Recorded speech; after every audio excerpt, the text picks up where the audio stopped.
வயிறு இருக்கக்கூடாது, தொந்தி இருக்கக்கூடாது, இடுப்பு பெருத்து இருக்கக்கூடாது, இடுப்பு பெருத்து இருக்கக்கூடாது, தொந்தி இருக்கக்கூடாது. ஐயா நான் ஓப்பனாகவே இப்போ கொஞ்சம் சொல்கிறேன், என்னை யாரும் தப்பாக அடிக்காதீங்க. இருக்கிற உண்மை இதுதான். இதனால தான் தாம்பத்தியத்தில் பிரச்சனைகள் வர்றதுக்கு காரணம். தொந்தி நல்லா இருக்கும், அப்புறம் எங்கே போய் நம்ம கம்முன்னு இருக்கிறது?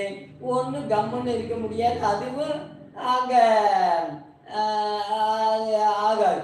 அதனால அப்போ என்னன்னா அந்த தொந்தி இல்லாமல் இருக்கணும், ஆரோக்கியமாக.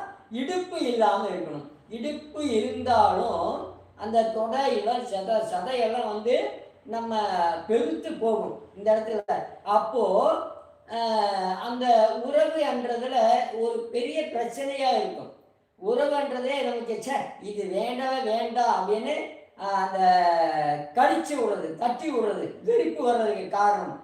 அப்போது இப்போவே வெறுப்பு அப்படி எப்படிங்க ஐயா வாழ்க்கை வாழ்கிறது? வாழ்க்கை சந்தோஷமாக வாழ்கிறதுக்காக தான் ஆணுக்கு ஆண் உறுப்பையும் பெண்ணுக்கு பெண் உறுப்பையும் நம்ம இறைவனே படைச்சிருக்கார். இறைவன் என்னன்னா அது ஏன் படைக்கணும்? அதுக்கு வேலை கொடுக்கணுமே, டெய்லி வேலை கொடுக்கணுமா அப்படின்னு